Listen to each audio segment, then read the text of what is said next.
오늘 히브리서 7장입니다. 히브리서 7장, 예수 그리스도는 누구이신가 라는 제목으로 한번 여러분과 말씀을 나누도록 하겠습니다. 여러분 그 영화 반지의 제왕 되게 좋아하시죠? 저도 인생 영화라고 할 수 있는 반지의 제왕 1편, 그거 보고 정말 너무너무 가슴 벅차고 막 그랬었는데, 거기에서 이제 프로도는 절대 반지를 없애야 하는 그런 사명을 받습니다. 그러나 이제 프로도는 연약합니다. 혼자서 그 일을 할 수가 없습니다. 그래서 프로도의 성공을 위해서 사실은 온 군대와 온 세계의 요정들과 막 이런 것들이 다 동원이 됩니다. 근데 이제 제가 1편에서 가장 감동적인 장면은 이제 그 제일 마지막 장면이었습니다. 절대 반지를 이제 분화구에 넣기 위해서 산을 올라가야 되는데, 그 절대 반지의 힘에 프로도가 장악을 당합니다. 그래서 정신을 잃어버리고 막 혼란스러워하고 있는데, 그 친구인 샘이 프로도를 업고 산을 올라갑니다. 올라가면서 했던 대사가 있습니다. 당신을 위해 반지를 운반할 수는 없지만 당신을 운반할 수는 있습니다. 그러니까 프로도의 소명, 프로도의 사명, 또 우리 각자도 그런 것 같아요. 우리 각자의 사명을 누군가가 대신해서 살아줄 수는 없는 것 같아요. 그러나 그 사람과 함께 그 사람을 데리고 산을 올라갈 수는 있습니다. 하고 샘이 이제 프로도를 들쳐 업고 이렇게 올라가는 장면에서 저는 굉장히 큰 은혜를 받았던 기억이 납니다. 프로도는 샘의 우정과 헌신으로 절대 반지를 없애고 세상을 악의 지배로부터 구원할 사명을 완수한다는 것입니다.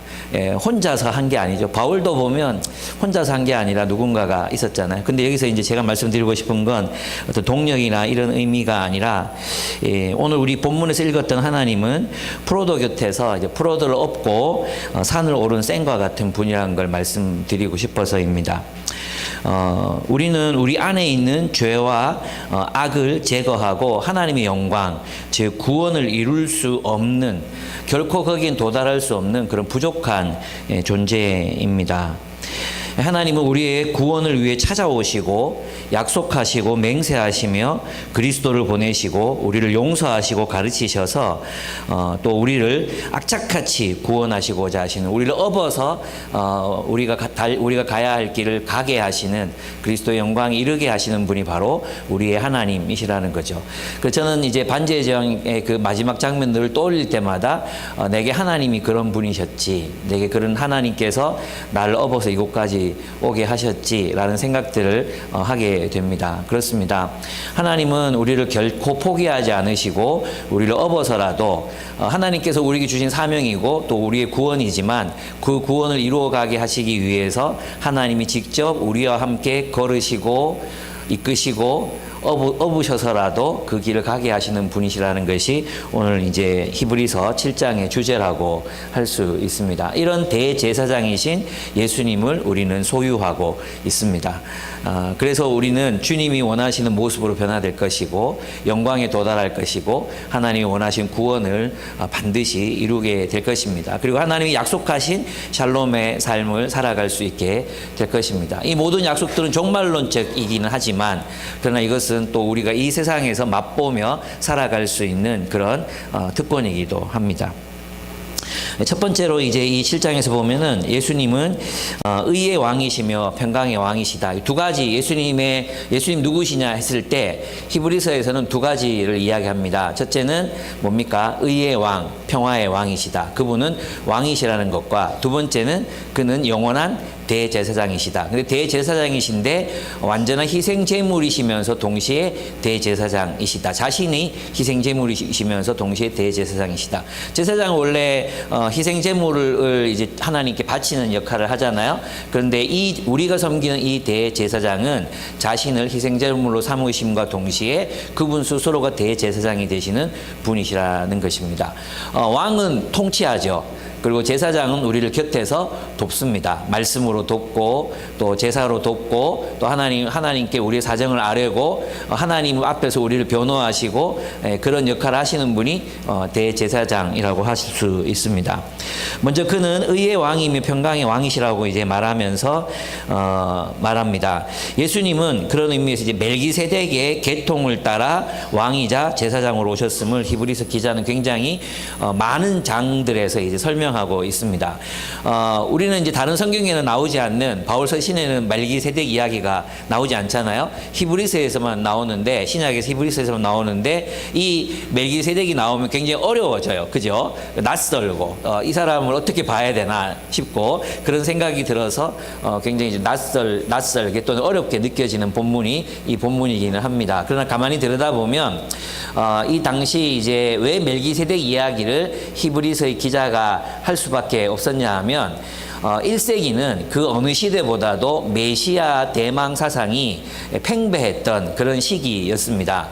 그래서 이제 메시아가 어느 시기에 어떤 방식으로 어떤 모습으로 오는가에 대한 논의, 추론, 토론 이것들이 활발하게 이루어졌던 때가 1세기 시대였어요. 그런데 이제 그전에는 우리가 몰라서 이 멜기세덱 이야기를 왜 뜬금없이 히브리서 기자가 갖고 올까 이랬는데 알고 보니까 이제 쿰난 공동체, 쿰난의 사회 동굴에서 이 사회 문서들이 발견되잖아요. 그 문서들에서 제6동굴인가 그 동굴에서 쿰난 문서가 발견이 되는데 그 문서에 멜기세덱에 대한 이야기가 굉장히 많이 기록되어 있는 것을 봅니다. 그러니까 여러분 이제 서신서들을 읽거나 예언의 성취를 읽을 때 우리는 이제 우리 시대의 눈을 가지고 이렇게 보면 이 본문이 메시아 본문 맞아? 메시아 예언 맞아? 라고 약간 의구심이 생기는 구절들이 있기는 있어요. 그죠? 근데 그 구절들 어떤 구절들이냐 하면 사도들이 예수님을 메시아로 입증하기 위해서 억지로 끌어다 붙인 본문들이 아니고 1세기 사람들이 메시아가 이런 때 이런 방식으로 오실 거야 라고 말하면서 이제 생각하면서 근거로 가졌던 메시아 본문들. 1세기 사람들이 이 본문은 메시아에 대한 본문이야 라고 말했던 것들을 끌고 와서 그걸 가지고 예수님께서는 이 메시아 예언을 이런 방식으로 성취하셨어 라고 말했던 거예요. 그 가운데 하나가 멜기세덱에 대한 예언이라고 할 수 있습니다. 그래서 멜기세덱 본문은 요청이었죠. 이 멜기세덱을 설명해 할 수 있어야 예수님이 메시아로 입증될 수 있는데 왜냐하면 시편 101편은 여러분이 이제 시편 101편을 한번 보시면 그 본문은 너무나도 명확하게 메시아를 가리키고 있거든요. 그래서 그 본문의 성취로 예수 그리스도를 설명해야 예수님이 메시아이심을 입증할 수 있는, 그리고 예수님이 실제로 그 멜기세덱의 계통의 왕으로 오셨다는 것을 잘 설명해낸 본문이 히브리서라고 할 수 있습니다.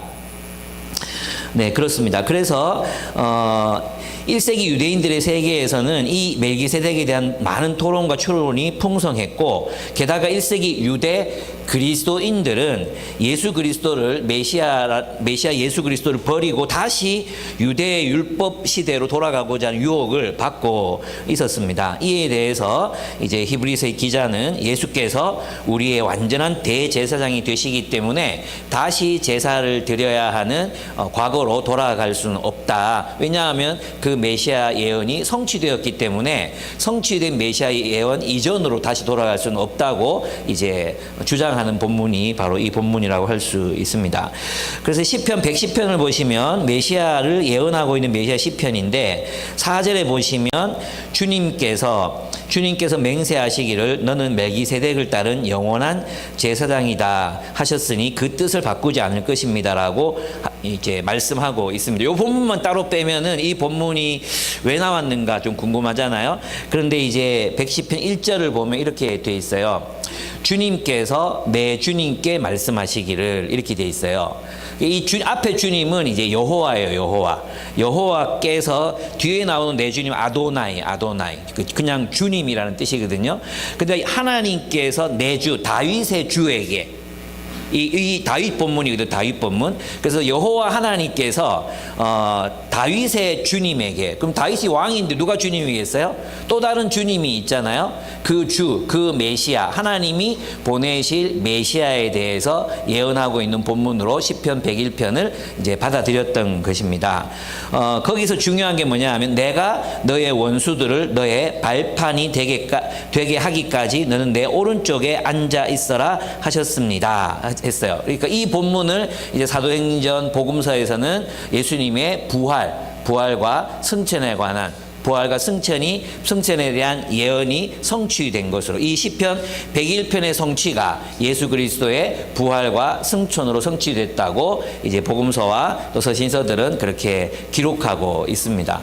예수님의 부활과 또 승천은 바로 예수님의 죽음에 대한 승리, 세상에 대한 승리, 모든 세상 제국들에 대한 승리를 상징하는 사건이었고, 그리고 승천은 하나님 오른편에, 우리 이제 사도신경 외웠잖아요. 하나님 오른편에 앉아 계시다가, 그 하나님 오른편은 통치자로 지금도 다스리고 계시다는 것입니다. 하나님의 뜻이 이루어지기까지, 아들의 나라, 그리스도의 나라가 승리할 때까지 주님이 지금도 하늘에서 하나님과 함께 이 세상의 통치, 이 세상의 나라들을 경영하시면서 하나님의 통치를 실현해 가고 계시다는 그런 의미라고 할 수 있습니다.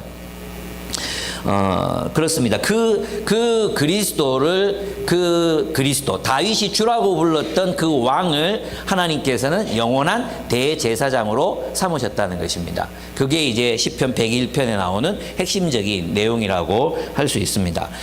우리가 어제도 지난번에도 살펴봤지만, 이 왕이자 제사장이어야 하는 이유를 말씀드렸잖아요. 왕은 통치잖아, 그죠? 그래서 하나님의 정의와 또 평화의 통치를 실현해야 될 존재로서 메시아는 왕으로 오셔야 합니다. 그러나 왕이 가지는 입장이 뭐예요? 공평한 통치, 정의롭고 공평한 통치이기 때문에 심판이잖아요, 심판. 그래서 하나님 신적 왕의 임무로 주어지는 것은 심판일 수밖에 없거든요. 그런데 하나님께서는 예수님을, 그 그리스도를, 그 메시아를 제사장으로 임명하시는 거죠. 임명. 그건 뭐냐 하면, 우리를 하나님의 왕과 같은 백성으로 양육하시고 훈련하시고 이끄시고 또 보호하시고 죄를 용서하셔서 우리를 빚어서 완전한 데까지 이끄시려면 왕이 아니라 또 누가 필요해요? 대제사장이 필요하다는 거죠. 그래서 친구 같은 대제사장, 곁에서 우리를 도우시는 보혜사 같은 분으로 이제 예수께서 오셨다는 것입니다. 그래서 우리가 믿는 예수님은 왕이자 대제사장으로서의 역할을 우리들을 위해서 감당하시는 분이시라는 거죠. 그렇습니다. 그래서 여호와 하나님께서 그리스도를 영원한 대제사장으로 삼으시고 온 세상의 주가 되게 하셔서 정의로 다스리실 것을 예언한 본문이 바로 시편 110편입니다.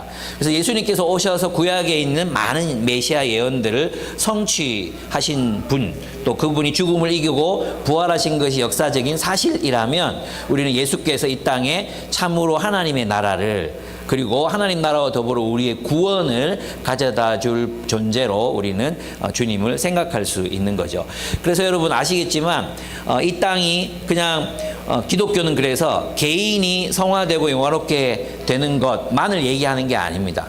많은 사람들이 기독교를 생각할 때 개인주의적으로 신앙을 생각하거든요. 그래서 우리 개인이 하나님 앞에서 성화되고, 믿고 성화되고 영화롭게 되어 주님의 모습에까지 이르는 것, 이것도 분명히 히브리서에서 굉장히 중요하게 다루는 주제 중에 하나예요. 근데 이런 개인만으로는 하나님이 원하시는 그런 구원을 이룰 수가 없어요. 그죠? 그래서 뭐가 이루어져야 합니까? 하나님이 통치하시는 공동체, 하나님이 통치하시는 나라, 그래서 정의의 통치가 실현되는 샬롬의 공동체가 필요한 거죠. 이건 필수적인 거죠. 그리고 이런 공동체가 없이는 개인의 삶이 성화되는 것도 불가능해요. 혼자서 아무리 뭐 이렇게 돌을 닦는다고 해서 우리가 하나님을 닮는 게 아니라, 공동체 안에서 훈련되고 사랑을 훈련하고 사랑을 배우고 또 용서하는 법도 배우고 용납하는 법도 배우고 섬기는 법도 배우고 이 공동체 안에서 우리는 사랑을 배워서 그리스도의 모습에 이르기까지 성장할 수 있게 됩니다. 그리고 그런 사람들이 모여서 주님의 통치를 따라 살아가는 영원한 공동체. 그래서 구원이란 다름이 아니라 하나님의 영원한 사랑의 통치 속에 살아가는 사랑의 공동체라고 할 수 있습니다. 서로 사랑하는 영원한 하나님의 백성들의 공동체를 구원이다, 이렇게 설명할 수 있습니다. 그래서 혼자서 이렇게 도 닦아서 뭐 잘 되는 게 기독교가 아니기 때문에 우리는 하나님의 통치를 따라서 살아야 하고, 또 우리 힘으로 그 통치를 따라 살 수가 없기 때문에 그리스도를 제사장이 되시는 그리스도를 의지해야 한다는 것입니다. 네.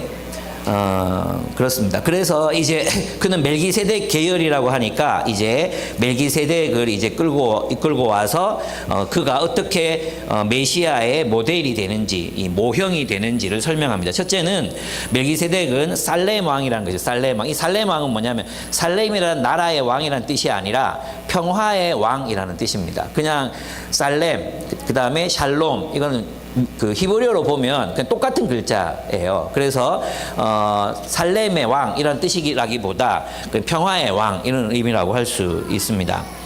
살렘 왕, 즉 샬롬, 평화의 왕이시고 지극히 높으신 하나님의 제사장이라는 것입니다. 그 아브라함은 전투에서 승리한 후에 멜기세덱에게 전리품의 11조를 드립니다. 이 11조는 뭐냐 하면 그 당시 이제 시민들이 국가에 내는 세금이었어요. 국가에 내는 세금. 그러니까 자기 왕에게 바치는 세금이었거든요. 그래서 아브라함이 멜기세덱에게 전리품의 11조를 드렸다는 것은 멜기세덱을 자신의 왕으로 섬겼다는 뜻입니다. 그러면 그 멜기세덱이 누구냐 했을 때 하나님이 세우신 왕이자 제사장인 인물이다. 그리고 아브라함은 그래서 누구를 섬긴 거예요? 하나님 나라를 섬긴 거죠. 하나님을 섬긴 거죠. 하나님의 나라에 자신이 내야 할 세금을 이렇게 낸 겁니다. 그래서 여러분들이 바치는 11조도 세금이다. 엄밀하게 보면 내가 하나님 나라의 백성이라는 사실을 확인하는 게 11조다, 이렇게 볼 수 있습니다. 구제의 의미도 있지만 또 우리가 어느 나라에 충성할 것인가, 내가 어느 나라에 속했는가를 상징적으로 이제 보여주는 것이 바로 11조라고도 할 수 있습니다. 어쨌든 그건 오늘 본문 핵심은 아니기 때문에 넘어가면 멜기세덱은 그렇습니다. 그래서 아브라함은 국가 일종의 국세로 이제 멜기세덱 백성이라는 것을 자기가 인정하는 걸, 세금을 내고 나는 멜기세덱의 백성이다, 하나님이 통치하시는 하나님 나라의 백성이다, 이것을 이제 거기서 자신을 드러냈다고 이렇게 할 수 있습니다. 그런데 멜기세덱은 또 어떻게 합니까? 아브라함에게 축복을 하잖아요. 이것은 마치 야곱이 이집트 황제 파라오를 축복한 모습하고도 같습니다. 그죠? 그래, 야곱이 파라오를 축복했다, 또 요셉을 축복했다, 이렇게 한 것은 요셉이 훨씬 더 높은, 야곱이 훨씬 더 높은 영적 권위를 가진 인물이라는 것을 말해 줍니다. 네, 멜기세덱은 아브라함에게 축복을 빌어주므로 그가 아브라함의 왕이라는 사실, 제사장이라는 사실을 보여줍니다. 그러니까 이제 예수님이 멜기세덱 계통의 왕이라는 이 말씀은 예수님은 하나님이 직접 세우신, 사람이 뽑은 왕이 아니라 하나님이 직접 특별하게 세우신 왕이자 제사장이라는 것을 우리에게 말씀해 주는 거라는 거죠. 멜기세덱을 하나님이 직접 뽑으셔서 누구의 후예도 아니고 누구 계통의 왕도 아닌, 왕족도 아닌 그냥 독보적인 그 왕을 세우시고 제사장으로 삼으셨듯이 예수님도 누구의 후손이라기보다는 하나님께서 특별히 세우신 왕이자 메시아이자 제사장이라는 사실을 멜기세덱 계통이라고 이제 설명하면서 말하고 있습니다. 네, 두 번째, 그의 이름은, 멜기세덱의 이름은 정의의 왕, 평강의 왕입니다. 그렇기 때문에 이 멜기세덱 계통의 그리스도 역시도 정의의 왕, 정의로 다스리기 때문에 평화의 왕, 평화를 실현하시는 왕이라고 할 수 있습니다.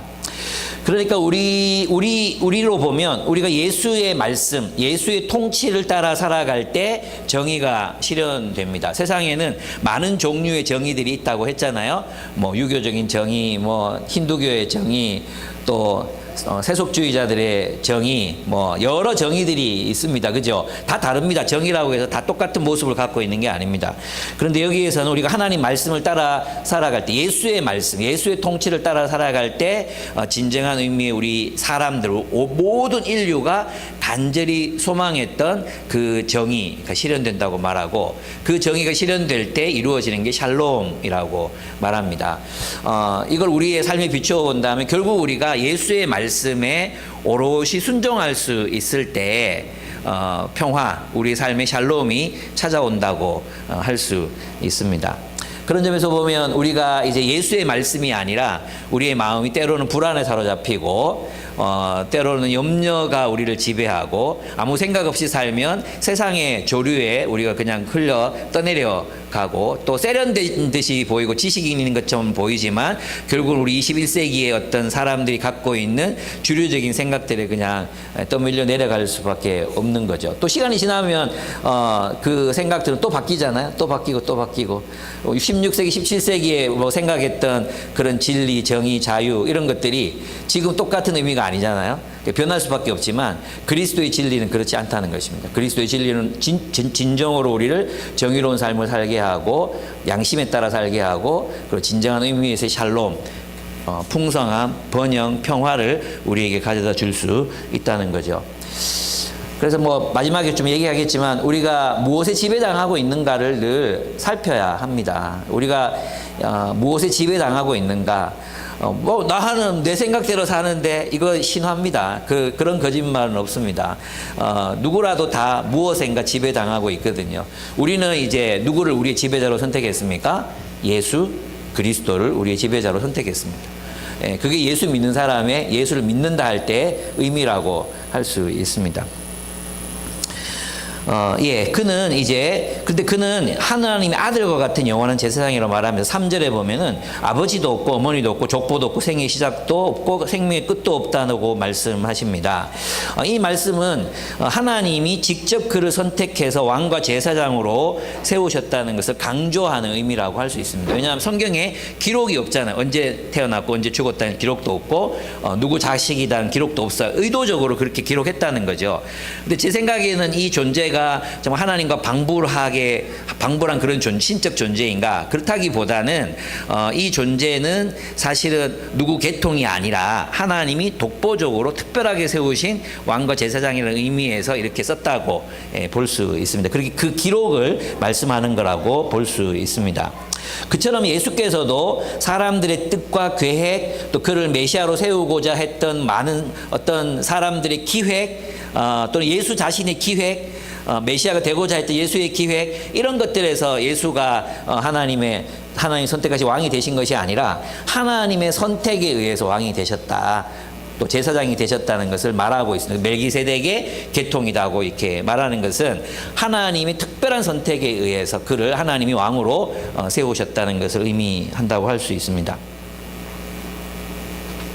그렇습니다. 그래서 예수께서도 사람들의 뜻과 계획이나 혈통이 아니라 하나님이 직접 세우신 영원하신 제사장이라는 뜻입니다.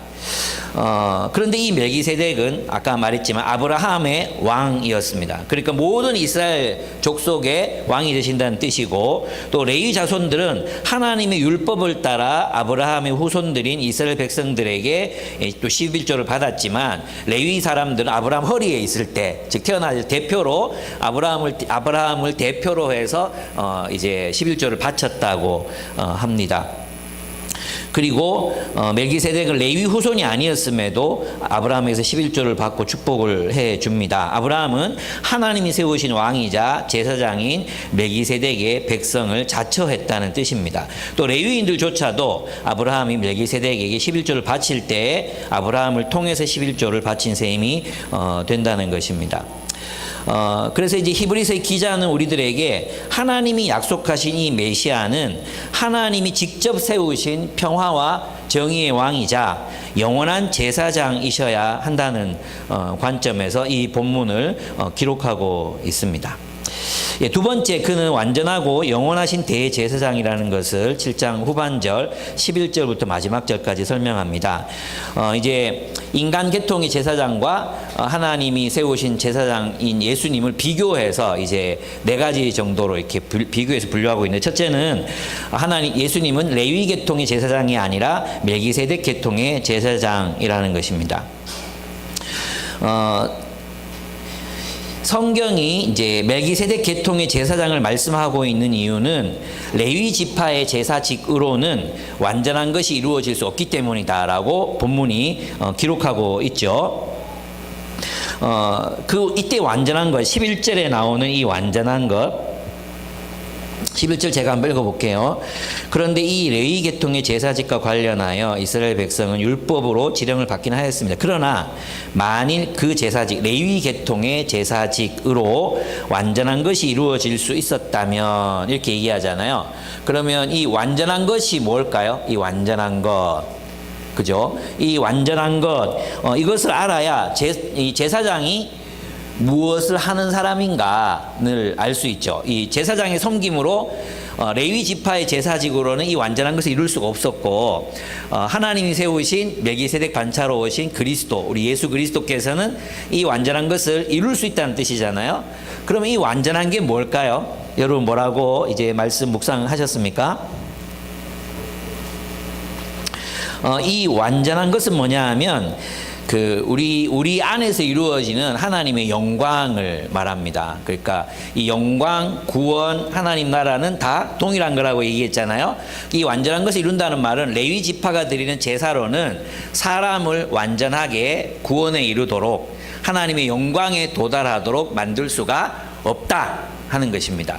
그래서 레위 지파는 불완전하기 때문에 멜기세덱이라는 다른 반차, 다른 계통의 제사장이 필요했다고 성경 자체가 이야기했다는 거죠. 그래서 멜기세덱의 반차를 따라 계통을 따라서 오신 예수 그리스도는 우리를 완전하게 하실 수 있다라고 이제 말하고 있는 것입니다. 그래서 우리는 예수 그리스도로 인해서 우리의 삶이 구원을 얻을 수 있습니다. 그래서 토머스 슈라이너는 이렇게 얘기합니다. 완전한 것이란 우리의 인격과 삶이 하나님의 형상으로 변화되는 것입니다. 레위 계통의 직분으로는 우리를 그렇게 살아가게 할 수 없습니다. 그러나 예수 그리스도께서는 하나님의 새 창조를 불러오고, 이제 토마스 슈라이너의 표현을 그대로 빌리면 하나님의 새 창조를 불러오고 인간들을 하늘의 도성으로 이끌어 드릴 수 없고 하나님이 약속하신 하나님의 나라를 실현할 수도 없으며 사람들을 변화시켜 하나님의 영광에 이르게도 할 수 없습니다. 그럼 하나님께서 우리에게 가져다 주시는 완전함이란 어떤 거겠어요? 완전한 하나님의 나라를 주님이 세우신다. 근데 그 하나님의 나라를 세우시는 것이 진공 상태에서 세우시는 것이 아니라 우리와 더불어 세우시잖아요. 이해됩니까?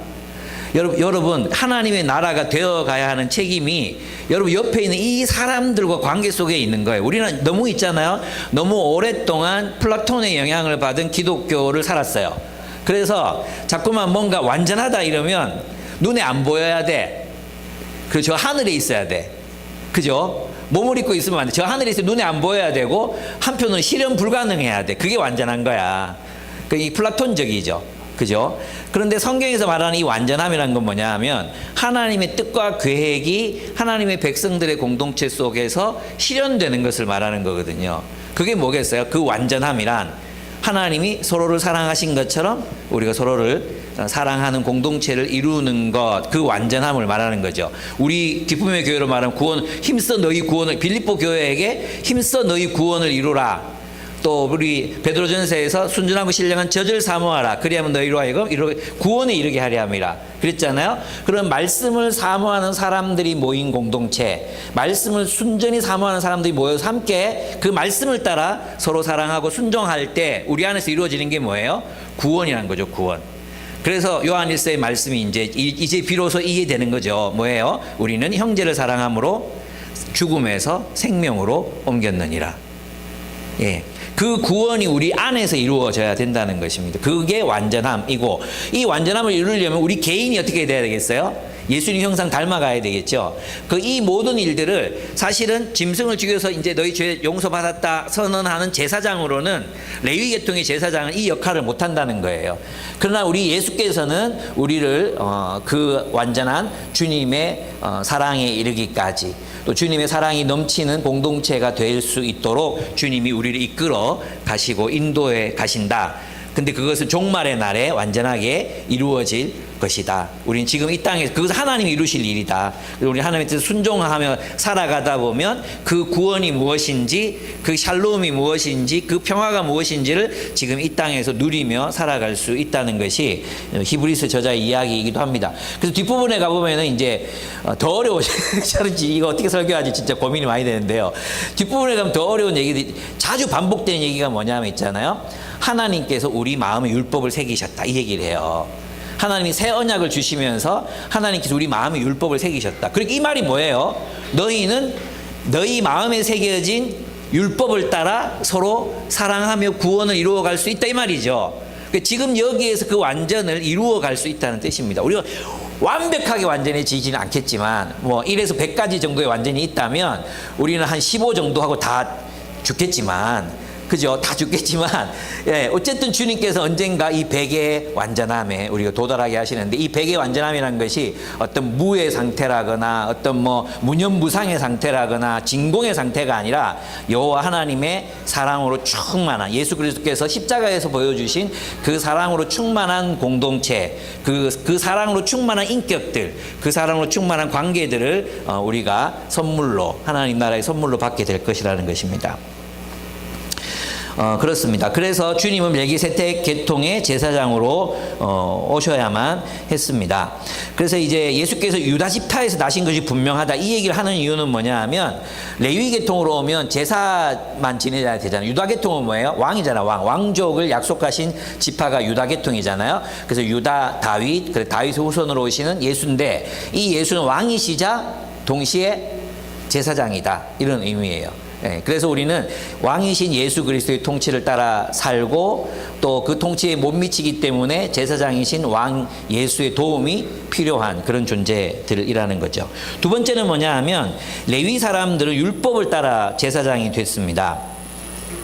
그래서 레위 계통 그러나 예수님은 영원한 생명의 능력을 조차 제사장이 되었다고 비교하고 있습니다.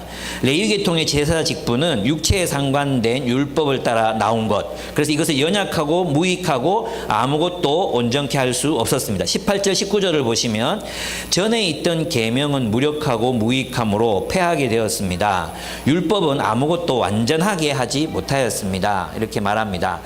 여러분 이건 너무나도 우리가 잘 알죠. 율법은 아무도 완전하게 할 수가 없습니다. 여러분 그래서 있잖아요. 이게 뭐예요? 율법, 법, 그죠? 우리가 어떤 규칙, 법칙 뭐 이런 걸 따라서 우리가 완전해질 수 있는 게 아니잖아요. 규칙을 따르다 보면 사람이 굉장히 악마화돼요. 규칙, 법, 막 이걸 막 강조하잖아요. 그러다 보면 사람이 악마화되거든요. 안 그렇습니까? 예, 그래서 왜 영화 이런 데 보면 중세 이런 데 보면 막 자기 누가 뭐 잘못하면 막 채찍질하고 막 자기 자신을 학대하고 이런 그런 모습들로 기독교가 그려져 있잖아요. 근데 기독교는 완전히 그것과 정반대인데 기독교는 그런 거라고 많이들 생각한단 말이에요. 그래서 기독교는 규칙, 율법 뭐 법률의 종교가 아닙니다. 예, 그걸 넘어야죠. 그걸 넘는 건데 뭐예요? 그리스도를 따라 이 율법을 완성하는 삶이 바로 그리스도인에게 주어졌다고 할 수 있어요. 근데 많은 사람들의 마음을 이렇게 들여다보면 있잖아요. 예수 그리스도와의 인격적인 관계, 다시 말하면 예수 그리스도의 사랑이 그 사람의 마음을 지배하는 게 아니고 규칙과 규범이 마음을 지배해요. 그럼 그럴수록 어떻게 돼요? 죄책감에 빠져요. 그리고 실수했다는 자책을 해요.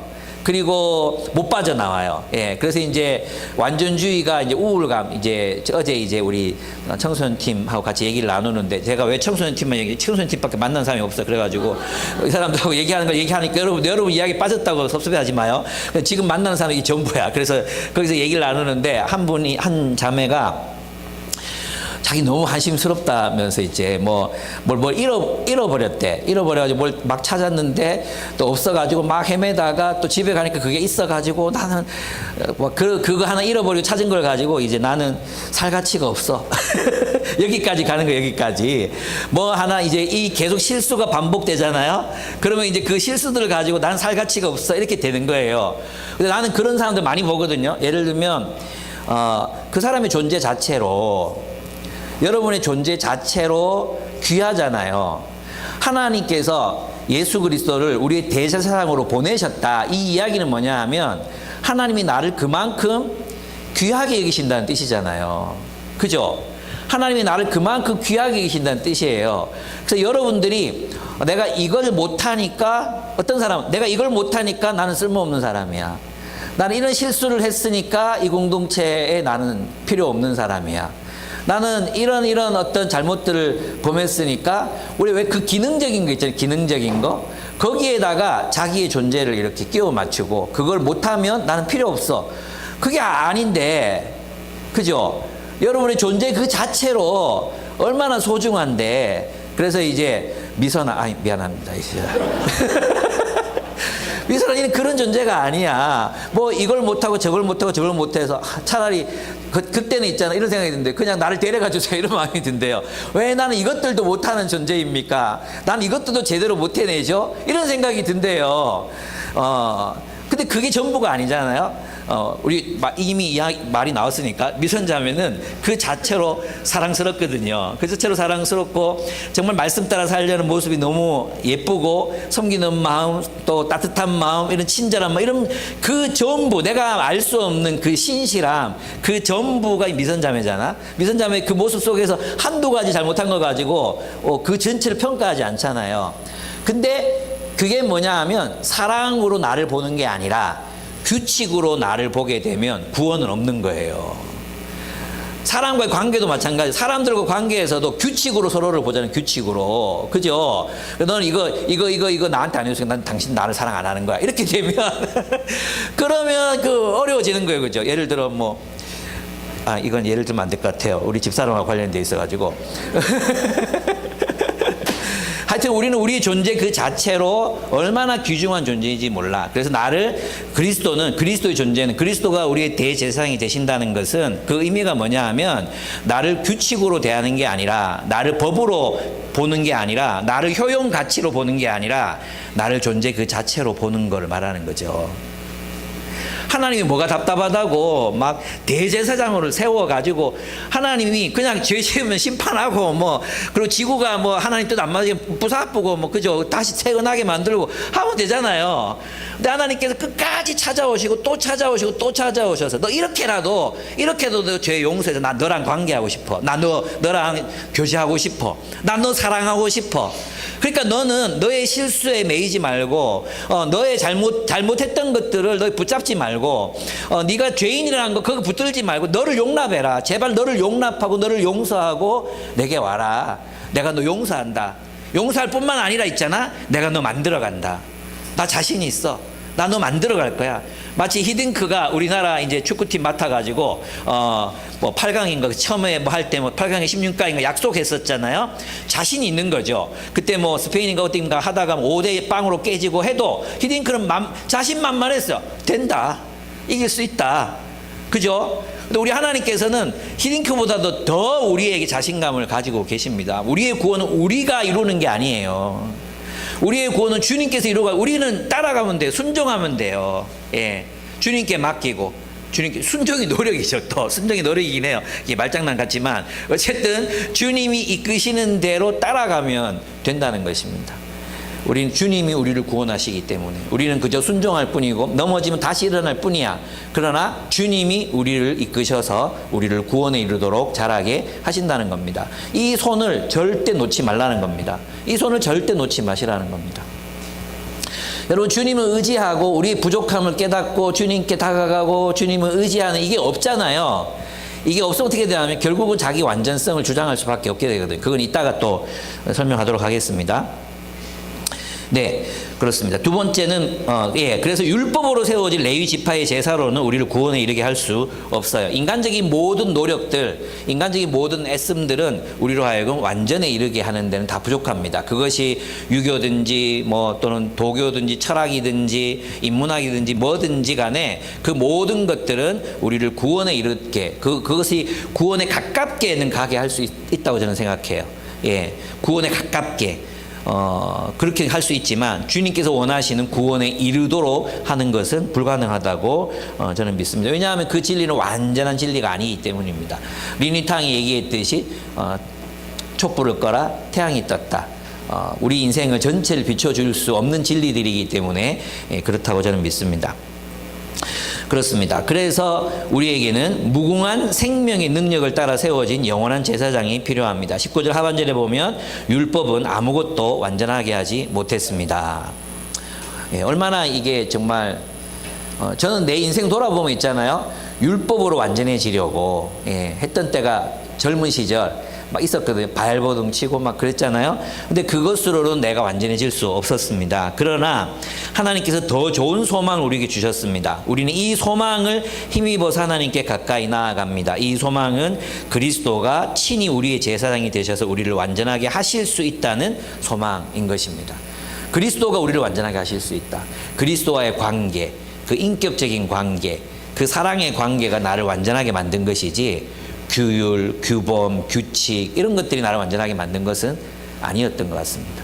주님과의 관계, 주님이 나를 사랑하신다는 그 말씀들이 나를 성장하게 하고 자라게 했어요. 그래서 은혜 가운데 강하고라는 말을 하시잖아요. 주님께서 우리에게 은혜 가운데 강하고 율법은 우리를 약화시키지만 은혜는 우리를 강화시킵니다. 그 은혜 가운데 여러분들이 강건해지시는 법을 배워갔으면 좋겠습니다. 세 번째, 레위계통의 제사장들은 혈통으로 제사자직을 물려받습니다. 그러니까 하나님의 맹세가 없습니다. 그러나 영원한 제사장이 되신 분에게는 하나님의 맹세가 있었습니다. 시편 110편에 주님께서 맹세하셨으니 주님은 마음을 바꾸지 않을 것이다. 너는 영원한 제사장이다 라고 말씀하셨습니다. 그 영원한 제사장이다.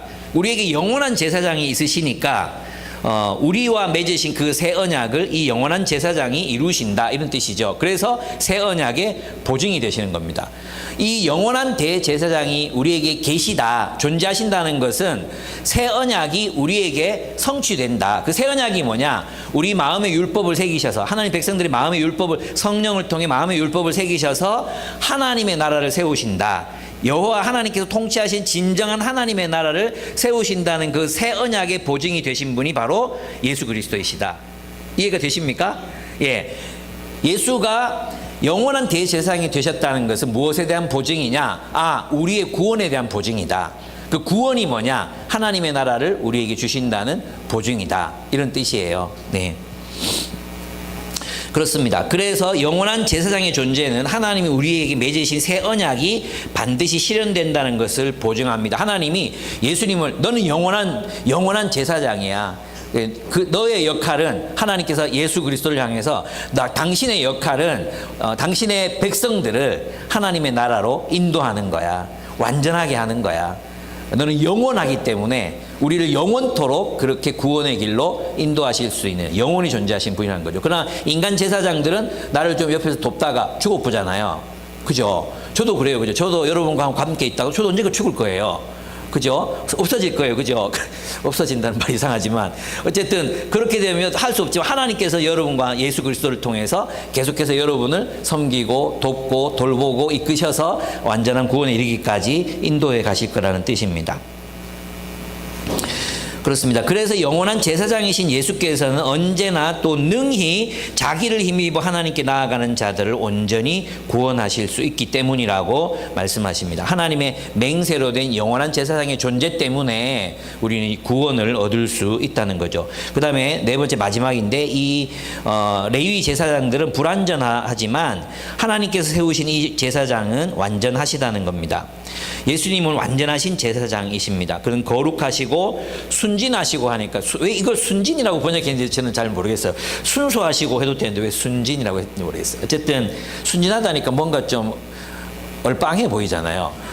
그죠? 순진하다는 뜻은 그냥 순수, 퓨어하다 그런 뜻입니다. 악이 없고 그런 뜻이고요. 순결하시고 죄인들과 구별되시고 하늘보다 높이 되신 분입니다. 그렇기 때문에 그분은 완전한 제사장이 되실 자격이 있으시다는 거죠. 완전하시기 때문에. 그는 레위 계통에 완전하지 않아서 자신을 위해서 제사를 드려야 하는 제사장들과는 다른 존재라는 것입니다. 예수께서는 자신을 완전한 희생물로 드려서 우리의 죄를 용서하셨습니다. 그렇기 때문에 완벽한 희생 제물이셨기 때문에 더 이상의 희생 제물이 필요하지 않습니다. 제사장들, 인간 제사장들은 자신의 죄를 위해 희생 제물을 드리고 하나님 앞에서 그들의 죄가 용서받기 위해서 양을 죽여 제사를 드렸지만 우리 주 예수께서는 영원한 대제사장으로 자신을 완전하신 자신을 희생 제물로 드려서 우리의 죄를 영원토록 용서하셨습니다. 그래서 우리는 주님 앞에서 영원토록 용서받는 존재입니다. 우리는 주님 앞에서 영원토록 용납되는 존재입니다. 주님이 왜 예수님을 너는 영원한 대제사장이야, 여기 붙박이 영원토록 제사장 역할을 하게 하셨는가? 우리를 위해서입니다. 왜요? 우리를 용납하시기 위해서, 우리에게 찾아오시기 위해서, 우리와 관계를 맺으시기 위해서. 이게 없으면 주님은 우리를 찾아오시되 제사장이신 우리의 죄를 대신해서 죽으신 희생 제물이 없으면 주님은 우리를 심판하실 수밖에 없잖아요. 그죠? 불 앞에 서면 누구라도 다 타버릴 수밖에 없잖아요. 태양 앞에 서면 눈멀 수밖에 없듯이 그런 하나님이 우리를 죄인인 인간을 찾아온다는 것은 우리에게 불행인데 우리는 소멸될 수밖에 없는데 모세가 그랬잖아. 모세가 하나님 진짜 모세의 마음이 내 마음과도 같아. 하나님 한 번만 나타나 주십시오. 한 번만 당신의 모습을 보여주십시오. 그러니까 하나님이 모세의 말을 들어주시잖아요. 들어주시는데 네가 나를 보면 죽는다. 기필코 죽는다. 그러니까 내가 너를 구석탱이에다가 이제 바위 틈에다가 모세를 하나님의 손으로 표현된 그 손으로 이렇게 몰아 넣으시고 등을 보여주셨거든요. 쓱 지나가셨어요. 근데 모세가 기절해 버리잖아요. 그죠? 그런 존재예요. 하나님은 우리 앞에 그런데 하나님께서는 그 거룩하시고 의로우신 하나님, 전능하신 하나님, 정말 우리가 도달할 수 없는 그 하나님은 우리와 교제하기를 원하시는 거죠. 그래서 그분께서는 어떤 방편, 우리의 죄를 용서하시고자, 용납하시고자, 그래서 끝까지. 그래서 우리는 있잖아요. 하나님 앞에서 영원히 용서받는 존재, 영원히 용납받는 존재로 하나님 앞에 서 있는 거예요. 무슨 말인지 아시겠죠? 왜냐하면 우리의 그 어떤 죄보다 희생제물로 돌아가신 예수의 은혜와 예수의 생명이 더 커요. 이 생명이 훨씬 더 크다니까요. 예. 여러분 예전에 김기현 목사님이 오셔서 그런 얘기 하신 적이 있죠. 개 몇 마리의 목숨과 당신 아들의 목숨을 바꾸겠냐고. 당신 아들의 목숨 하나와 개 100마리의 목숨이 비교됩니까? 아들 하나를 개 100마리와 바꿀 수 있습니까? 지음이를 개 100마리와 바꿀 수 있습니까? 트랙터 1000마리면 되겠습니까? 아니, 지구상의 모든 개를 갖다 주면? 양적으로 할 수 있는 게 아니잖아요. 하나님의 그 고귀한 생명, 예수 그리스도의 그 하나님의 아들의 완전한 그 삶과 그분의 완전한 그 생명, 그 생명이 우리 모두의 죄를 위해서 죽으셨어요. 우리 모두의 죄를 덮고도 남을 만한 가치 있는 생명, 신의 생명, 그 생명으로 우리를 사신 겁니다. 그래서 주님께서 우리에게 다가오시고 싶어서 끊임없이 우리는 별로 관심도 없잖아요. 맞죠? 우리 별 관심 없어요. 뭐 하나님이 다가오시든가 말든가 뭐 우리 마음대로 살고 싶었잖아요. 근데 하나님께서는 끊임없이 내가 너를 사랑한다. 내가 너를 용납한다. 내가 너를 이렇게 해서라도 난 너를 만나야겠다. 너를 사랑해야 되겠다. 너를 인도해야 되겠다. 너를 완전히 만들어야 되겠다.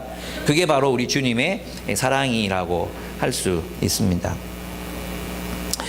그래서 여러분, 우리는 주님을 의지해서 용서받습니다. 용납받는 존재들입니다. 그래서 여러분 스스로를 정죄하면서 살아가지 마시기를 바랍니다. 많은 그리스도인들의 마음에도 있잖아요. 하나님의 말씀이 아니라 자기가 만들어 놓은 기준들을 가지고 자기가 자기를 판단하고 자기가 자기를 죄인으로 만들고 자기 스스로 수치심에 빠지고 자기 스스로 그 구렁텅이에서 빠져나오지 못하는 사람들이 많아요. 나는 돈 못 버니까 살 가치가 없고, 나는 이쁘지 않으니까 살 가치가 없고, 나는 이런 실수를 했으니까 살 가치가 없고, 나는 또 야동을 봤으니까 내 눈은 파버려야 되고, 나는 무슨 짓을 했으니까 이 공동체에서는 가치가 없고, 우리 이런 식으로 있잖아. 우리 자신을 계속해서 이제 판단하고 정죄합니다. 주님 앞에 나아가십시오. 없던 걸로도 하지 말고 주님 앞에 나아가서 솔직하게 내가 죄인입니다. 내가 이런 죄인입니다. 주님 앞에 서면 우리는 늘 죄인일 수밖에 없잖아요. 그죠? 그리고 그 죄인인 우리를 주님이 용납하시는 거잖아요. 그러니까 하나님 앞에서 좀 척하지 않아도 괜찮다는 거죠. 우리 막내가 완전주의거든요. 완전주의적인 성향이 강해요. 우리 둘째는 너무 비완전주의이고요. 우리 셋째는 너무 완전주의자라가지고, 보면 자기가 조금 실수했잖아. 실수하거나 뭘 잘못했거나 도달할 수 없다고 생각하면 그걸 막 못 견디는 거예요. 그걸 막 못 견뎌요. 그래서 이제 네가 이거 잘못했잖아 말해도 그것에 대한 타당한 합리적인 이유를 계속 대야 되는 거예요. 나 그럴 수밖에 없었고, 왜냐면 내가 틀리면 안 되니까. 무슨 말인지 알죠? 내가 틀리면 안 돼. 이런 사람들은요, 사과를 잘 못해요. 사과하라 그래도 말을 못해요. 왜냐하면 자기는 완전해야 되거든. 내가 이럴 수밖에 없었던 수백 가지, 수천 가지 이유를 찾아낼 수 있어요. 그죠? 내가 이렇게 행동할 수밖에 없는 이유가 있었다. 이렇게 되는 거죠. 그게 어디서 나오냐 하면 결국은 자기 의에서 나오는 건데, 나는 완전해.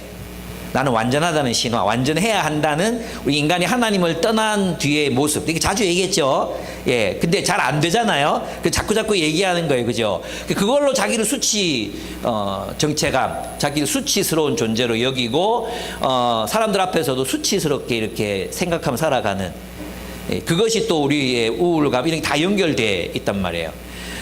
다 연결돼 있어요. 그래서 이제, 좀 하나님 우리를 용납하신 것처럼 좀 자기 스스로를 좀 용서하고 용납하고 좀 살아가자. 예. 괜찮다고 좀 스스로한테 말해줘라. 하나님이 너 용납하셨다고, 예수님께 갖고 가라고. 그리고 있잖아, 좀 제발 십자가 앞에서 자기를 좀 보면 좋겠다. 십자가 앞에서. 우리 주님이 희생제물 대제사장 무슨 뜻이겠습니까? 십자가 앞에서 좀 자기를 발견하면 좋겠어요. 근데 우리는 있잖아요. 우리 기준은 너무나도 인간적이야. 그래서 있잖아. 대충 살고 있는데도 잘 살고 있다고 생각해. 보면 대충 이기적으로 살고 있어요. 대부분. 그죠? 대충 이기적으로 살고 대충 자기중심적으로 살고 그리고 대충 하나님 위해서 살아. 대충 하나님 나라 위해서 산다고 생각해. 근데 진짜 우리가 남편과 아내가 맺는 관계, 우리 서로가 맺는 관계를 예수의 십자가의 희생 앞에서 나를 비추어 보면 누가 그 앞에서 내가 의롭다고 말할 수 있겠어요? 누가 그 십자가에 피 흘리신, 나를 위해 피 흘리신 그분의 순결한 피 앞에서 나 잘못한 거 없는데 이렇게 말할 수 있겠어요? 우리가 주님의 그 사랑만큼 사랑하고 있지 않은데 어떻게 우리가 무죄하다 이야기할 수 있겠어요? 저는 있잖아요. 하나님의 사랑, 그 십자가 앞에서 피 흘리시고 계시는 예수 그리스도의 모습 앞에서 자기를 좀 보는 훈련들을 우리 좀 자주 했으면 좋겠다. 네. 그래서 좀 내 안에 있는 깊은 죄성을 좀 깨닫고, 그래, 내가 바꿔야지. 또 주님 의지해야지. 주님 붙들어야지. 주님 닮아가야지. 이런 결단도 하고, 그리고 또 죄 짓는 사람들 좀 용서도 좀 해주고, 그래, 그럴 수 있지. 그래, 뭐, 그럴 수 있지. 그리고 또 이제 자기 자신에 대해서도, 그래, 나도 뭐, 다른 사람한테 패기칠 수 있지. 예. 안 그래도 제가 그거, 여러분 보셨습니까? 제가 노쇼 하지 마라 주문했으면 돈을 내라. 내가 이렇게 아주 사무적인 말로 이렇게 써서 보냈죠. 사무적인 말로. 뭐라는 게 아니라 그냥 이건 감정이 실리지 않은, 전혀 감정이 실리지 않은 주문을 했으면 돈을 내라. 너무나도 당연한 상식 아닙니까? 식당도 노쇼 하면 돈을 내는데, 안 그렇습니까? 예, 뭐 여행 가는데도 호텔 해놓고 노쇼 하면 그 난리잖아요. 당일날 안 가면. 그런 건데 당연하잖아요.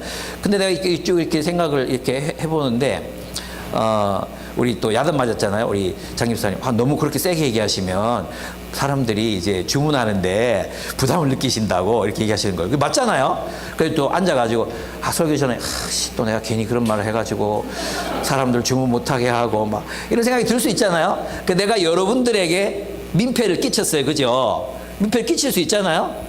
꼭 끼칠 수 있지 그래. 예, 저 그럴 수 있는 저 있습니다. 미안합니다. 마음이 불편하셨으면 미안합니다. 그게 접니다. 예, 또 그런 실수들을 또 할 겁니다. 그런데 있잖아요. 여러분 안 합니까? 여러분 안 합니까? 그런 실수 안 합니까? 누군가에게 민폐가 되고 누군가에게 뭔가 뭐 폐가 되고 이런 거 안 합니까? 그거 전혀 안 하고 삽니까? 하잖아요. 그렇게 해도 저는 우리 교회 남아 있습니다. 사실 우리 교회 가장 민폐를 많이 끼친 사람이라면 절 겁니다. 그죠? 말로나 뭐로나 그죠? 근데 저는 남아 있습니다. 왜요? 예. 저는 하나님 앞에서 용서받은 존재고 여러분들이 저를 용서할 거라고 믿기 때문입니다. 용서 안 할 겁니까? 예? 그 5,000원짜리 이야기 해가지고 사람 불편하게 하더만 또 막 돈 내라 한다 막 이래가지고 또 여러분 나 용서 안 할 겁니까? 그 그리스도의 공동체가 아니잖아요. 저는 여러분이 저를 용납해 왔기 때문에 제가 이 자리에 지금 설 수 있고 또 여러분이 제가 실수하는 것들 여러분 받아주시잖아요. 그 사랑으로 저는 살아가고 있다고 생각해요. 여러분도 마찬가지예요. 저는 여러분 볼 때도 여러분이 실수하고 어렵고 있어요. 그러나 저만큼이겠어요? 저는 여러분 사랑할 수 있어요. 저는 용납할 수 있고요. 우리가 서로 그랬으면 좋겠어요. 서로 그랬으면 좋겠어요. 왜 내가 요만큼 좀 잘못했다고 그거를 그냥 인정하고 그럼 내 잘못했다 뭐 이러고 그냥 넘어가면 되는데 그걸 넘어가라고 주님이 십자가 지신 건데 왜 그거를 못 넘어가고 자기 의를 주장하고 때로 막 그게 자기 의지 뭡니까? 그게 자기 의 아니면 뭡니까? 그게 그런 생각하면 너무 좀 마음이 힘들어요. 예, 그렇습니다. 네. 그래서 이제 정리하겠습니다. 첫째, 왕이자 대제사장이신 예수께서 우리와 함께 하시던 것의 첫 번째 의미는 뭐냐 하면 예수가 우리의 왕이시니 예수의 말씀에 순종할 때 샬롬이 있습니다. 이 말은 뭐냐 하면 율법을 넘어서서 예수의 말씀에 순종할 때 평화가 있습니다. 우리가 예수의 말씀에 순종할 때 율법도 성취되는 거 아시죠? 율법이 사라지는 게 아니라 예수의 말씀, 더 높은 차원의 말씀에 순종하며 살 때 율법이 완성됩니다. 그래서 우리가 형제를 주님이 사랑하신 것처럼 사랑할 때 율법이 완성되는 것입니다. 그런데 우리는 너무나도 쉽게 아무 생각 없이 세상의 옛자에 굴복하고 맙니다. 그래서 찰스 스탠리는 그런 얘기를 했어요. 예수님의 말씀은 우리의 본성을 거스린다 그랬어요. 여러분 있잖아요. 예수님의 말씀이 하나님의 말씀이 우리를 자꾸 거스리는 것을 느껴야 돼요. 와 이게 진짜 순종하기 어렵다. 예. 근데 우리는 이 갈등을 별로 안 하니까 대충 묵상하고 대충 살면서도 그냥 잘 살고 있다고 생각해요. 예. 뭐 여러분 잘 살고 있어요. 못 사는 거 아니에요. 잘 살고 있어요. 그런데 더 중요한 건 뭐냐 하면 내가 지금 얘기하고 싶은 건 뭐냐 하면 살던 대로 생각하지 말고 생각하던 대로 살지 말고 하나님의 새로운 생각에 자신을 자꾸 노출시키라는 겁니다. 예. 좀 그 말씀에 깊이 들어가서 새로운 삶의 습관을 좀 만들라는 거예요. 근데 아무리 이렇게 말을 해도 사람들이 살던 대로 살아요. 인간관계 하던 방식대로 관계하고요. 사람을 대하던 태도 그대로 대하고요. 바뀌지 않아요. 생각하던 대로 생각해요. 생각하던 대로. 그렇게 많이 말을 해도 우리는 바꿔야 됩니다. 하나님의 말씀을 붙들어야 돼요. 그래서 여러분이 제일 필요한 게 뭐겠어요? 영적 분별의 기술입니다. 영적 분별. 그래서 분별하는 공동체, 여러분 분별의 기술을 익혀야 합니다. 하나님 뜻이 무엇입니까? 하나님의 뜻이 무엇입니까? 이걸 가장 우선적으로 물어야 돼요. 내가 불편하나, 내가 힘든 거나, 내가 뭐 거스려지거나, 이게 너무 뭐 이런 게 문제가 아니에요. 하나님의 뜻을 먼저 분별하는 거예요. 하나님의 뜻이 뭡니까? 그리고 그 뜻이 내 본성을 거스리고, 내가 살아오던 삶을 거스리고, 내 습관을 거스리면, 나를 굴복시켜야 되는 거예요, 나를. 그래서 새로운 습관을 자꾸 만들어 가서 우리가 주님의 뜻에 온전히 순종하는 삶을 살아야 한다는 것입니다. 여러분에게 그게 뭔지 모르겠어요. 저는 보면 있잖아요. 불안에 떠는 사람은 20년, 30년 지나도 여전히 불안에 떨고 있고요. 또 늘 또 자신을 또 부정적으로 보는 사람들은 또 20년, 30년 지나도 맨날 똑같은 생각하고 있어요. 예. 그리고 좀 깊이 생각하고 좀 그냥 넘어가지 말라고 하는데 또 기질이 그런 사람들이 있어요. 뭐, 덜레덜레 그냥 막 넘어가는 사람들이 있어요. 이렇게. 좀 그러지 말고 좀 앉아가지고 너 자신을 좀 들여다보고 좀 아프게 좀 그걸 느껴보라고. 내가 찔러줄까 좀. 그런 생각이 드는 애들도 있어요. 너무 막 코뿔소 같은 애들 있잖아요. 막, 이렇게 가면서 막, 하여튼 막 그래요. 나도 그렇고, 늙어가면서, 마흔이 넘어가면서, 여러분, 뇌회로가 굳어지기 쉬우니까, 굳어지고 있으니까, 여러분, 꼰대가 안 되고 싶으려거든. 이걸 좀 바꿔야 돼요. 바꿔야 돼. 새로운 회로를 건설해야 돼. 새로운 회로를. 살던 데서, 그 새로운 생각. 그죠? 또 새로운 어떤 생활 방식, 새로운 습관, 이런 것들을 만들어 가셔야 여러분의 노후가 샬롬 가운데 있습니다. 샬롬. 주님의 말씀에 순종하는 샬롬. 그걸 알려면 분별, 내가 갖고 있는 생각, 내가 살던 대로의 삶, 또 내가 사람을 보는 눈, 이 모든 것에서 예수의 시각, 예수의 삶, 예수의 선택을 하도록 노력하라는 것입니다. 네. 그렇게 해봅시다. 예. 이게 안 되면 우리는 살던 대로 살면서 내가 바꿨다고 생각하거든요. 여러분, 이제 재신 간사님 따라다니면서 육상 많이 하죠. 육상. 뛰죠. 뛰다 보면 어떻습니까? 내가 뛰던 대로 뛰잖아요. 그럼 고관절 나가고 뭐 5분도 못 돼서 하객거리고 그렇게 되죠. 근데 그걸 배우는 거, 뛰면 되지. 뭐 뛰는데 배우는 게 필요하나? 여러분 다 그렇게 생각하죠. 그죠? 뛰어보니까 어떻습니까? 배워야 돼요. 그죠? 새로운 방식으로 배우지 않으면 뛰는 것도 안 돼요. 심지어 있잖아요. 여러분 걷는 것도 전부 나쁜 걸음걸이에요. 나도 그렇고요. 저도 그래서 자세 교정한다고 해서 뭐 이게 올리고 땡기고 뭐 이러고 있는데 대부분 다 우리가 다 나쁜 자세를 습득해서 그대로 있거든요. 근데 우리는 TV를 보면 나는 저러 서 있는 것 같은데 싶어. 나는 저렇게 뛰고 있는 것 같은데 싶어. 나는 저런 식으로 걷고 있는 것 같은데 싶잖아요. 근데 똑바로 걸어보면요. 안 돼요. 얼마나 힘든지 몰라요. 무슨 말인지 아시겠죠?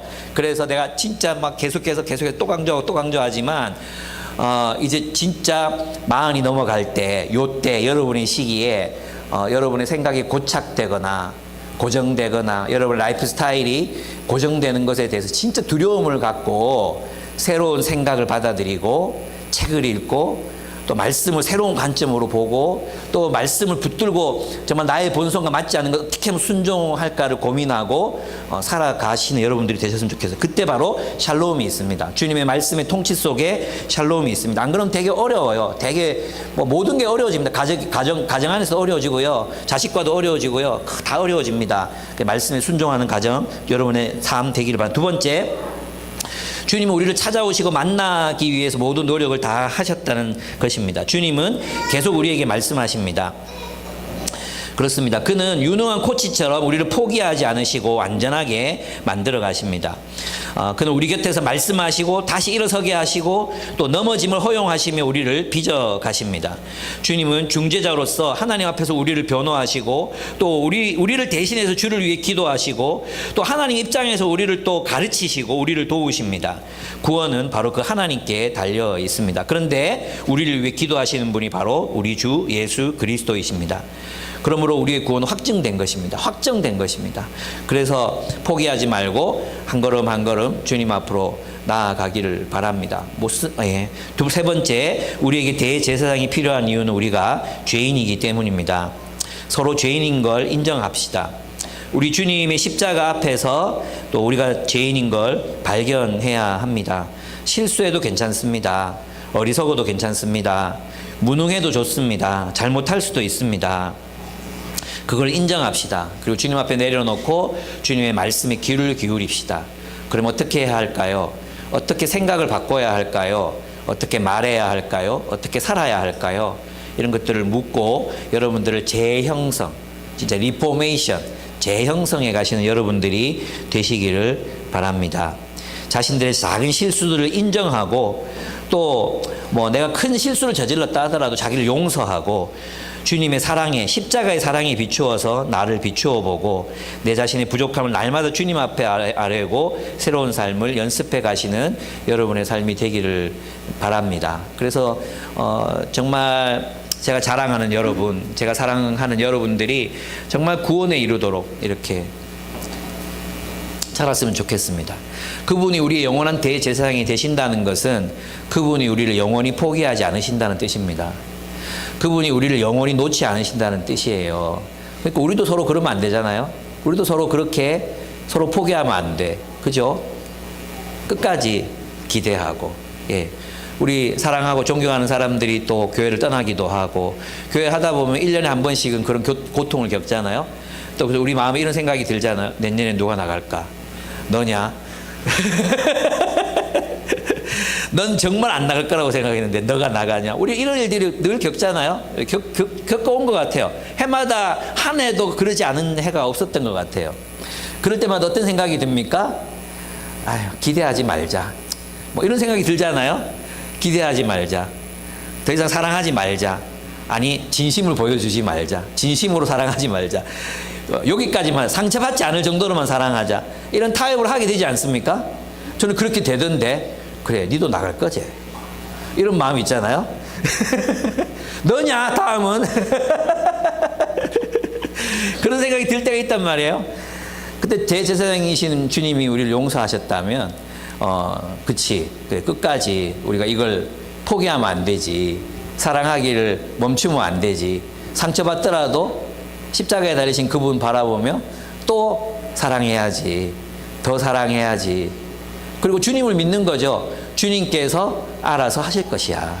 하나님께서 떠난 사람에게도 남아있는 사람들에게도 은혜를 베푸시고 최선의 길로 인도해 가실 것을 우리 믿을 수 있습니다. 예. 어떤 공동체든지 우리 대제사장이 계시다는 건 우리에게 한계가 있다는 말이잖아요. 우리에게 한계가 있다. 어떤 사람 품을 수 있고 어떤 사람 품을 수 없는 한계가 있고 모든 사람 또 다 같이 갈 수 없는 한계도 있고 그런 한계가 있다는 걸 인정하는 것, 그게 또 우리 공동체가 가지고 있는 건강함이 아닐까. 그리고 그 떠났다고 해서 끝이 아니잖아요. 하나님께서 그를 그곳에서 인도하실 거고 하나님께 또 우리를 이곳에서 인도해 가실 것을 또 믿고 남아있는 사람들끼리 또 포기하지 말고 서로 뜨겁게 사랑하면서 그렇게 또 살아갔으면 좋겠어요. 아멘? 예, 우리 같이 좀 기도했으면 좋겠습니다. 예수님은 왕이자 대제사장이십니다. 그분은 그래서 멜기세덱의 반차가 필요했습니다. 오늘 말씀 들으면서 늘 뭐 반복되는 말씀인 것 같긴 하지만 내가 하나님의 예수님의 통치를 따르기 위해서 나 자신을 어떻게 변화시켜 가야 될지, 내가 가진 기질, 본성, 습관, 가지고 있는 고정관념, 뭐 여러 가지 이런 것들이 주님의 말씀으로 깨지고 해체되고 새롭게 형성되는 그런 새로운 시작이 우리 가운데 일어나게 해주십시오. 기도했으면 좋겠습니다. 그리고 우리 마음 안에 있는 아픔들 이런 것 좀 그냥 인정합시다. 또 참 아픕니다. 사람이 떠나고 사랑하는 관계 깨지고 하면 아프죠. 네, 부인할 수 없이 아픕니다. 뭐 이유도 잘 모르겠어요. 솔직히 뭐 이유도 잘 모르겠습니다. 그러나 하나님께서 또 남겨진 사람도 사랑하라 하셨으니 우리 서로 사랑하고 떠난 사람들도 하나님의 사랑 안에서 계속 성장하고 또 완전해져 가기를 주님을 신뢰함으로 또 보내드리는 그런 마음들이 있었으면 좋겠습니다. 우리 함께 기도하겠습니다.